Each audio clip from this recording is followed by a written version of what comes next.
Kiwoo walked across his farm in the early morning light. The Montana sky was clear and blue, just like every other day for the past 3 weeks. He liked the quiet mornings. They reminded him why he left the army and came back to this small piece of land his grandfather had given him. The barn needed fixing. He could see the loose boards from where he stood near the chicken coop. His chickens made soft noises as they pecked at their morning feed. Everything was normal and peaceful. Kiwoo was 28 years old and had been running this farm for 2 years now. After 4 years as a medic in the army, he wanted something different, something quiet. The farm gave him that. Most days, the only sounds were birds, wind, and his old truck starting up when he needed supplies from town. He walked to the barn and pushed open the heavy door. Dust floated in the morning sunlight that came through the cracks in the walls. His tools hung on the wall where his grandfather had put them decades ago. Everything had its place here. The weather report said a big storm was coming tonight. Kiwoo looked at his small tractor and decided to move it inside the barn. The hail last month had left dents in the hood, and he did not want more damage. He spent the morning working on the fence near the road. 3 posts needed to be replaced, and the wire was getting loose. It was simple work, but it kept his hands busy and his mind calm. This was better than the chaos of army life. By lunchtime, the sky was getting dark. Heavy clouds moved in from the west, and the air felt thick and strange. Kiwoo had seen many storms in Montana, but this one looked different. The clouds were too dark, almost black, and they moved too fast. He went inside his small house and made a simple meal. Through the kitchen window, he watched the storm clouds grow bigger and darker. The wind was getting stronger, and his chickens were making nervous sounds. The first raindrops started falling around 3 in the afternoon. Within an hour, it became a real storm. Rain hit the windows like small stones, and thunder shook the whole house. Kiwoo sat in his living room reading an old book and listening to the storm rage outside. Then he saw the lights. They were not lightning. These lights were blue and white, and they moved across the sky in straight lines. They appeared and disappeared behind the storm clouds. Kiwoo put down his book and went to the window. He had never seen lights like these before. One bright flash lit up the whole sky. It was so bright that Kiwoo had to close his eyes. When he opened them again, the strange lights were gone. Only the storm remained, getting worse by the minute. The power went out around 9 o'clock. Kiwoo lit some candles and decided to go to bed early. The storm was too loud for reading, and there was nothing else to do. He fell asleep listening to the rain and thunder. He woke up suddenly around midnight. Something had woken him, but he was not sure what. The storm was still going, but it sounded different now. Quieter. He lay in bed for a few minutes, listening. Then he heard it. A sound that did not belong. It was coming from outside near the barn. It sounded like something metal falling or breaking. Kiwoo got out of bed and put on his clothes. He took a flashlight and his grandfather's old coat. The rain was still heavy and the wind was cold. Kiwoo walked carefully across the muddy yard toward the barn. His flashlight made a small circle of light in the darkness. The barn door was open. Kiwoo was sure he had closed it before the storm. He always closed the barn door. He walked closer, holding the flashlight in front of him. Inside the barn, everything looked normal at first. His tools were still on the wall and the tractor was where he had left it. But then his flashlight found something that should not be there. In the far corner of the barn, behind some old hay bales, there was a person. Kiwoo moved closer. It looked like a young woman, lying on her side with her back to him. She was wearing strange clothes that seemed to shine even in the dim light. Her hair was long and dark, but something about it looked wrong in the flashlight beam. "Hey," Kiwoo called out softly. "Are you okay?" The woman did not move. Kiwoo came closer and knelt down beside her. When he turned her over gently, he saw her face in the flashlight. She was beautiful, but different. Her skin had a blue color to it, very light, but definitely blue. Her hair was not black like he thought. It was dark blue with silver streaks that caught the light, and her clothes were not clothes at all. They looked like they were made of metal and light, fitted perfectly to her body. Kiwoo had been a medic in the army. He had seen many injured people. His training took over and he checked for signs of life. She was breathing, but it was shallow and weak. Her pulse was strange, too fast and with an odd rhythm. There was blood on her clothes and on the hay where she lay. But the blood was not red. It was blue, almost the same color as her skin, but darker. Kiwoo sat back on his heels and stared at her.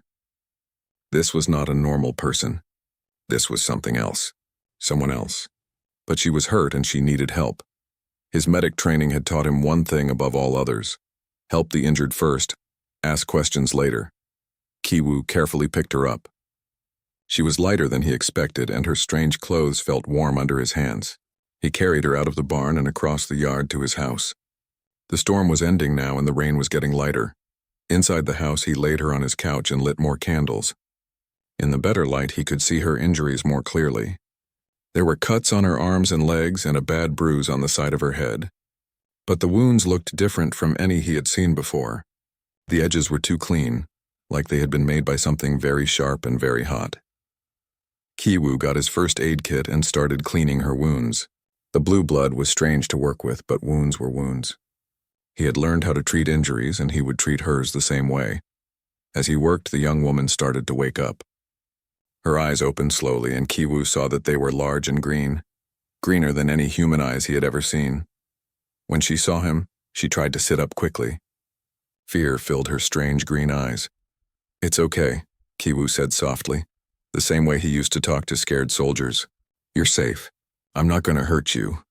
She did not understand his words, but something in his voice made her stop trying to get away. She looked at him with those incredible green eyes, and Kiwoo felt like she was looking right into his soul. He had no idea that this moment would change everything. The strange girl with blue skin and green eyes watched Kiwoo carefully. She did not try to run away, but her whole body was tense like a wild animal ready to fight or escape. Kiwoo kept his movements slow and gentle as he finished cleaning her wounds. "Water," he said softly, pointing to a glass on the table. "Do you understand water?" She looked at the glass, then back at him. Her green eyes were so bright they almost seemed to glow in the candlelight. She made a sound that was not quite a word, but it sounded like she was trying to say something. Kiwoo brought the glass to her lips. She drank carefully, watching his face the whole time. The water seemed to help her. Some color came back to her blue skin and her breathing got stronger. For 3 days, Kiwoo took care of her. He gave her food and water, changed the bandages on her wounds, and tried to make her comfortable. She never tried to leave, but she watched everything he did with those incredible green eyes. On the second day, she started trying to talk. The sounds she made were like no language Kiwoo had ever heard. It was musical, like singing, but also sharp in some places. She would point at things and say words in her language, then look at him hopefully. Kiwoo tried to teach her English words. He would point at the water and say water over and over. She would repeat the sound, but it came out different in her mouth. Still, she was learning fast. On the third day, his sister came to visit. Heijin was 25 and taught languages at the university in town. She came to the farm every week to check on Kiwoo and bring him food from their mother. When she walked into the house that morning, she stopped and stared at the blue-skinned girl sitting on the couch. "Kiwoo," she said slowly. "Who is this?" "I found her in the barn during the storm," Kiwoo said. "She was hurt. I think she's not from around here." Heijin looked at the girl's blue skin and strange green eyes. She was a smart woman who had studied many different cultures and languages, but she had never seen anyone who looked like this. "Not from around here?" Heijin said. "Kiwoo, she's not human." The girl seemed to understand that they were talking about her. She made some of the musical sounds from her language and pointed at herself. Then she said something that sounded like Nira. "I think that's her name," Kiwoo said. "Nira." Heijin sat down carefully in a chair across from Nira. As a language teacher, she was used to working with people who could not speak English. She started using hand gestures and simple drawings to try to communicate. After an hour of trying, something amazing happened. Nira put her hand on Heijin's arm and closed her eyes. Suddenly, Heijin could see pictures in her mind. They were not her own thoughts. They came from Nira. The pictures showed a beautiful world with 2 purple suns in the sky.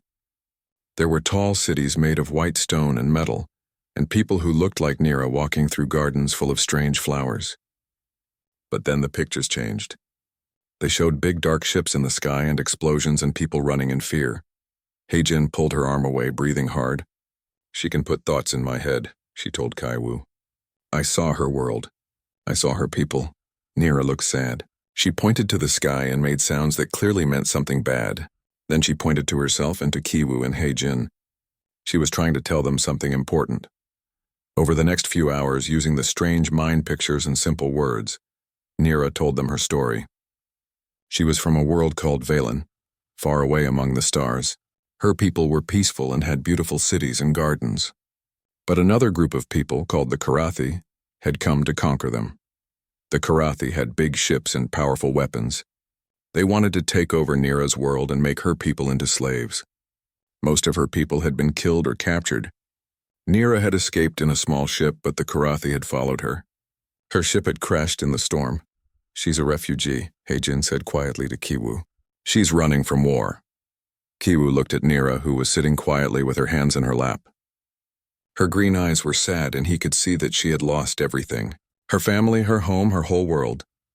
"You're safe here," he said to her, even though he knew she did not understand all the words. But she seemed to understand his meaning. Some of the fear left her eyes. On the fourth day, Nira showed them something amazing. She had a small device that she wore around her neck. It looked like a piece of blue metal, but when she touched it, it began to glow. She held the device over a cut on her arm.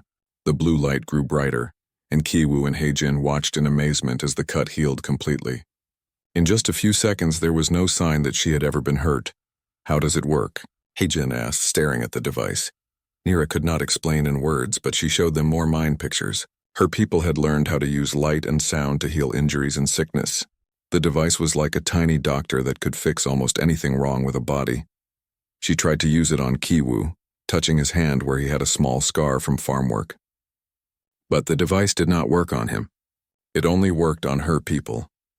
That evening, as they sat around the kitchen table eating dinner, Nira suddenly became very alert.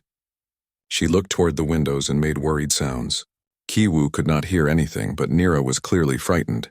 She grabbed Kiwoo's arm and showed him mind pictures of the dark ships she had shown them before. "The Karathi ships. They were coming. They followed you here?" Heijin asked. Nira nodded. She looked very scared, but also guilty, like she felt bad for bringing danger to the people who had helped her. Kiwoo stood up and looked out the window. The night sky looked normal to him, but if Nira said the Karathi were coming, he believed her. "We need to hide you," he said. But even as he said it, Kiwoo wondered if they could really hide from people who could travel between the stars. And he wondered what these Karathi would do to him and Heijin if they found out that humans had been helping their escaped prisoner. For the first time since finding Nira in his barn, Kiwoo felt afraid. Not just for her, but for all of them. Outside, the Montana night was quiet and peaceful. But somewhere up among the stars, hunters were coming. Kiwoo woke up at 5 in the morning. Something was wrong with the sky. Instead of the usual dark blue before sunrise, there were strange colors moving across the clouds. Green and purple lights danced high above, like the northern lights, but different. More organized. More purposeful. Nira was already awake, standing by the living room window and staring at the sky. Her whole body was tense with fear. When she saw Kiwoo, she grabbed his arm and showed him a mind picture. Dark ships, just like she had shown him before. "They were here. How many?" Kiwoo asked. Nira held up 3 fingers, then pointed in different directions. 3 ships spread out across the area. They were searching for her. Heijin came downstairs already dressed. She had been staying at the farm since Nira told them about the Karathi. "I saw the lights," she said. "The whole town probably saw them." Kiwoo thought fast. His farm was 10 miles from the nearest neighbor. But if these alien ships could travel between stars, 10 miles was nothing. They needed a plan. "We have to move her," he said. "Get her away from here." But Nira shook her head. She touched her healing device and showed them another mind picture. The device was connected to her somehow. The Karathi could track it, could track her no matter where she went. As long as she was alive, they would find her. "Then we make it hard for them," Kiwoo said. He had been a soldier. He knew how to think like someone being hunted. The first rule was to never stay in one place too long. The second rule was to make the enemy work for every advantage. They packed quickly. Kiwoo took his grandfather's old hunting rifle and all the ammunition he could find. Heijin gathered food and water. Nira looked sad as she watched them prepare to leave the safe house that Kiwoo had made for her. As they loaded Kiwoo's truck, the old man from the next farm came walking up the road. Dongsu was 67 and had lived in Montana his whole life. He had fought in Vietnam and knew what strange aircraft looked like. "Saw those lights last night," Dongsu said, looking at the 3 of them. And I saw something land near Miller's Pond yesterday. Something big. Kiwoo looked at Nira, then back at Dongsu. The old man had always been good to him. Kiwoo decided to trust him. We need help, Kiwoo said. She's running from something bad. Dongsu looked at Nira carefully. Even in the early morning light, her blue skin was obvious. But the old soldier just nodded. Figured as much. Where you heading? The old mine up in the hills. It's deep enough underground that maybe they can't find her there. Good thinking. I'll watch your place, make it look normal. If anyone comes asking, I'll tell them I haven't seen anything. They drove away from the farm as the sun came up. Kiwoo kept checking his mirrors, but the road behind them stayed empty. The old mine was 30 miles away up a rough mountain road that most people had forgotten about. Halfway there, Nira suddenly grabbed Kiwoo's arm and pointed to the sky. High above them, something was moving through the clouds. It was too far away to see clearly, but it was definitely not an airplane. It moved too smoothly without any sound. Kiwoo pressed harder on the gas pedal. The truck bounced and shook on the rough road, but they had to reach the mine before the ship spotted them. They made it to the mine entrance just as the ship came into view. It was huge and black, shaped like a knife blade cutting through the sky. Kiwoo had never seen anything so frightening. The ship moved without making any noise, like a deadly shadow. The three of them ran into the mine tunnel. It was dark and cold, carved into the mountain decades ago when people still looked for gold here. Kiwoo led them deep underground, using his flashlight to avoid the holes and loose rocks. Behind them, they could hear sounds from outside. Strange mechanical noises and voices speaking in a harsh language. The Karathi had found their truck. Nira was shaking with fear. She showed Kiwoo and Haijin mind pictures of what the Karathi did to prisoners. The images were terrible. These were not people who showed mercy. They went deeper into the mine, following tunnels that split and turned in different directions. Kiwoo hoped that the underground rock would hide Nira's signal from their tracking devices. For 2 hours they sat in the deepest part of the mine and waited. They could not hear anything from outside. Kiwoo began to hope that the Karathi had given up and left. Then Haijin's phone rang. The sound was loud in the quiet mine. Haijin quickly turned it off, but it was too late. If the Karathi had any way of detecting electronic signals, they had just given away their position. We have to move, Kiwoo said. They followed a different tunnel that led to an old exit on the other side of the mountain. When they came out, the sun was high in the sky. Kiwoo's truck was gone, and there were strange burn marks on the trees where the Karathi ship had been. They're gone, Haijin said. But Nira shook her head. She pointed to herself and made the mind pictures again. They would never stop looking for her. She was too important to them. She carried something in her memory, some knowledge that they needed. As they walked down the mountain, Nira finally showed them what the Karathi really wanted. The mind pictures revealed ancient machines hidden on her home world. Weapons that could destroy whole fleets of ships, defenses that could protect entire star systems. Her grandmother had been the keeper of these secrets, and before she died, she had passed them to Nira.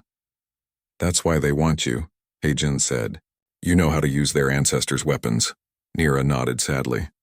She was not just a refugee. She was the key to an ancient power that could end the war between her people and the Karathi. But she was also just one frightened girl, far from home and running for her life. They reached the main road as Sheriff Yuna drove up in her patrol car. She was Kiwoo's friend from high school, and she looked worried. Kiwoo, people have been calling about strange lights and sounds, and someone said they saw your truck heading up to the old mine. What's going on? Kiwoo looked at Nira, then at Yuna. Another decision. Another person who could help them or turn them in. We need your help, he said, and you're not going to believe what I have to tell you. As he started to explain, none of them saw the small silver device floating high above the trees, watching them and sending signals to ships hidden among the stars. Sheriff Yuna listened to Kiwoo's story with her mouth open. She looked at Nira's blue skin and green eyes, then back at Kiwoo. You're telling me she's from another planet and there are alien soldiers hunting her? I know how it sounds, Kiwoo said. But you've seen the lights in the sky. You've heard the reports. Yuna was quiet for a long moment. Then she said, Get in the car. All of you. As they drove toward town, Yuna used her radio to call other police officers in nearby counties. She told them to watch for unusual aircraft and to report anything strange. She did not mention aliens, but Kiwoo could tell she believed his story. Where are we going? Haijin asked. Somewhere safe, Yuna said. I hope. They drove to an old church outside town. The building had been empty for years, but the basement was deep and solid. Yuna had used it before to hide people who needed protection from dangerous situations. In the church basement, they met 3 other people. Dong-soo was there along with Dr. Park, the Korean doctor who worked at the county hospital, and Mrs. Kim, who owned the general store in town. All of them were Korean American, like Kiwoo's family. "We've been talking," Dong-soo said, "about the strange things happening, about the lights in the sky. We think something big is going on and we want to help." Dr. Park looked at Nira with professional interest. "May I examine her? I've never seen anyone with blue skin before, but injuries are injuries." Nira let the doctor check her wounds. He was amazed at how fast she was healing. "This is incredible," he said. "What did you use to treat these cuts?" Nira showed him her healing device. Dr. Park stared at the small blue metal object like it was the most wonderful thing he had ever seen. "If we could understand how this works," he said, "we could help so many people." But there was no time to study the device. Yuna's radio crackled with reports from other officers. Strange aircraft had been spotted near 3 different towns. Something was happening all across the county. Then Nira suddenly stood up and walked to the basement window. She looked outside with fear in her green eyes. She grabbed Kiwoo's arm and showed him a mind picture. More ships were coming. Many more. How many? Kiwoo asked. Nira held up both hands, then did it again. 20 ships, maybe more. "They're bringing an army," Hae-jin said quietly. Mrs. Kim, who had been silent until now, spoke up. "My late husband was in the army. He used to talk about hiding important things so the enemy could not find them. Maybe we need to hide her somewhere they would never look." "Where?" Kiwoo asked. Mrs. Kim smiled. "Under their noses," she explained her plan. Instead of running and hiding, they would take Nira right into town to the busiest place possible. The county fair was happening this weekend. Thousands of people would be there.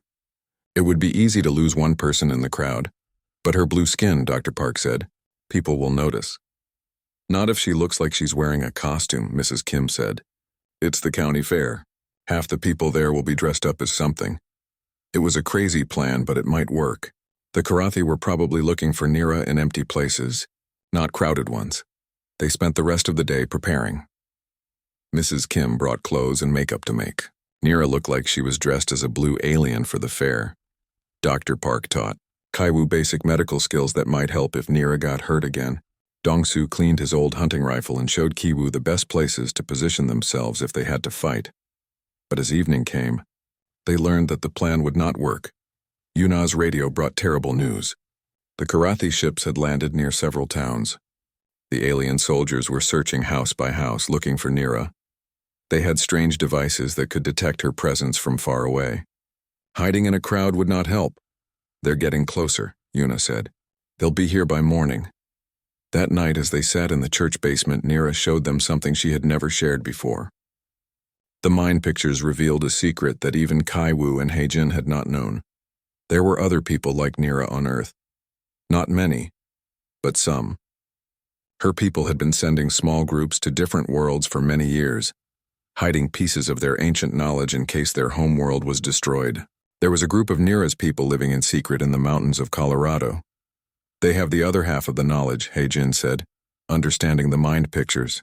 "You need to reach them," Nira nodded. Together, she and the other refugees could activate the ancient weapons. But alone, she was just a frightened girl with incomplete information. "Colorado is 500 miles away," Kiwoo said. "How do we get her there without the Karathi catching us?" The answer came from an unexpected source. Dr. Park had been making phone calls to other Korean American doctors across the region. They had agreed to help creating a network of people who would hide and transport Nira. "It's like the Underground Railroad," Dr. Park explained, "the secret network that helped slaves escape to freedom long ago. We'll move her from safe house to safe house, doctor to doctor, until she reaches Colorado." It was dangerous, but it was their best chance. The next morning, they put the plan into action. Kiwoo, Hae-jin, and Nira left the church before dawn in Dr. Park's car. Their first stop was a Korean medical clinic 2 counties away. From there, another doctor would take them further south. But as they drove through the early morning mist, they saw lights in the sky again. The Karathi ships were still searching, and they were getting closer. In the back seat, Nira was quiet. Kiwoo could see in the mirror that she was thinking hard about something. Finally, she leaned forward and touched his shoulder. The mind picture she showed him was simple but clear. She was tired of running. She was tired of putting good people in danger. When they reached the other refugees in Colorado, she wanted to fight back. Kiwoo understood. He was tired of running too. His grandfather had taught him that sometimes running was smart, but sometimes you had to stand and fight for what was right. "We'll help you," he promised her. "Whatever you need to do, we'll help you do it." Behind them, the Karathi ships continued their search, not knowing that their prey was about to become the hunter. The journey to Colorado took 2 days. Kiwoo, Heijin, and Nira moved from one safe house to another, helped by Korean-American doctors and their families. Each stop brought them closer to the hidden Villani refugees in the mountains. On the second night, they reached a small cabin deep in the Colorado Rockies. Dr. Lee, a young surgeon from Denver, had brought them this far. As they walked up the mountain path, Nira suddenly became excited. She could sense her people nearby. The cabin looked empty from the outside, but when Nira touched the door, it opened with a soft blue light. Inside, 3 people who looked just like Nira were waiting. They had the same blue skin and green eyes, but they were older. 2 men and 1 woman, all wearing the same strange metal clothes that changed color in the light. The woman stepped forward. She was tall and graceful, with silver hair that seemed to move by itself. When she saw Nira, her green eyes filled with tears. She spoke in the musical language that Nira used, and Nira ran to her. "That's Elder Mira," one of the men said in perfect English. "She's been waiting for Nira for a very long time." Elder Mira looked at Kiwoo and Heijin. She placed her hand on Kiwoo's arm, and suddenly he could understand her thoughts, just like with Nira. "Thank you," Elder Mira said in his mind. "You saved our most precious hope." The elder explained everything. The Villani had been preparing for this war for many years. They had hidden their most powerful weapons across the galaxy, keeping the knowledge split between different groups. Nira carried the activation codes in her memory. The refugees in Colorado had the location maps and technical instructions. "Together we can turn on the old defense network," Elder Mira said. "It will protect not just our home world, but many worlds, including Earth." But there was a problem. The activation process required a place with very specific conditions. They needed a high mountain, clear sky, and special crystals that could focus energy. There was only one place on Earth that had everything they needed. "Mount Elbert," Dr. Lee said. "The highest peak in Colorado. But it's 20 miles from here, and the Karathi will see us if we try to reach it." As if hearing their thoughts, the sky outside began to glow with strange lights. Through the cabin windows, they could see Karathi ships descending from the clouds, dozens of them surrounding the mountain. "They found us," Heijin said. Elder Mira and the other Villani refugees moved quickly. They activated hidden devices around the cabin, creating a shield of energy that would hide them from the Karathi sensors. But the shield would only last a few hours. "We have to reach the mountaintop tonight," Elder Mira said. "It's our only chance." Kiwoo looked at the group of people in the cabin. 3 elderly Villani, his sister, Dr. Lee, Nira, and himself, against an alien army with advanced weapons and flying ships. "We need help," he said. Dr. Lee was already making phone calls. The network of Korean-American families had been preparing for this moment too. Within an hour, cars and trucks began arriving at the base of the mountain. Dongsu came with his old rifle. Sheriff Yuna brought 3 other police officers. Dr. Park arrived with medical supplies. Even Mrs. Kim came, carrying a bag full of homemade explosives that her late husband had taught her to make. More people kept coming. Korean War veterans who remembered fighting against impossible odds. Young soldiers on leave who had heard about the strange situation and wanted to help. Farmers and shop owners and teachers all ready to fight for their new friend Nira. "This is crazy," one of the police officers said, looking at the alien ships in the sky. "We're just regular people. How can we fight that?" Kiwoo thought about his grandfather, who had come to America with nothing and built a good life through hard work and determination. He thought about all the times in history when ordinary people had done extraordinary things because it was the right thing to do. "We're not just regular people," Kiwoo said. "We're Americans. We help people who need help, and we don't give up." The plan was simple but dangerous. The volunteers would create distractions around the mountain, drawing the Karathi soldiers away from the peak. Kiwoo, Nira, and Elder Mira would climb to the top and activate the ancient defense network. As midnight approached, the volunteers spread out across the mountain. They used car headlights and flares to make themselves visible to the Karathi ships. When the alien soldiers came down to investigate, the humans were ready. Dongsu and the other veterans used their hunting rifles to attack from hidden positions. Mrs. Kim's explosives created confusion and noise. Sheriff Yuna and her officers used their radios to coordinate the different groups. The Karathi soldiers were powerful and had advanced weapons, but they were not prepared for this kind of fighting. They expected to find scared refugees hiding in caves. Instead, they found determined people who knew the mountain and were willing to fight for what they believed in. While the battle raged below, Kiwoo, Heijin, Nira, and Elder Mira climbed toward the peak of Mount Elbert. The climb was hard and the air was thin, but they pushed on. At the top of the mountain, Elder Mira and Nira began the activation process. They placed strange crystals in a circle and connected them with beams of blue light. The crystals hummed with power, and the air around them began to glow. But just as the network was almost ready, a Karathi ship appeared above them. The ship's weapons charged up, preparing to destroy the activation site. Kiwoo raised his grandfather's old hunting rifle. It was a simple weapon, nothing compared to alien technology, but sometimes the simplest solutions were the best ones. He aimed at the ship's weapon system and fired. The bullet struck something important and sparks flew from the ship.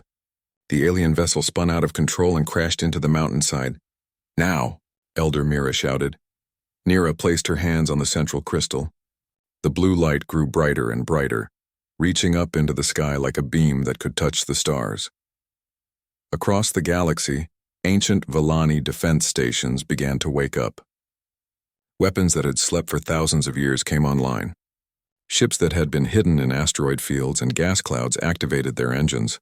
The Karathi fleet, which had seemed so powerful, suddenly found themselves facing technology that was far older and much more advanced than their own. Their ships began retreating, calling for peace negotiations rather than face destruction. On Earth, the lights in the sky slowly faded as the Karathi ships departed. The battle was over, and the good people had won. A year later, Kiwoo stood in his barn watching Nira teach human children how to use Villani healing technology. Earth had become part of a galactic community, and humans were learning amazing new things every day. But the best part, Kiwoo thought, was that it had all started with a simple choice to help someone who needed help. That was what made humans special. Not their weapons or their technology, but their willingness to do the right thing even when it was hard.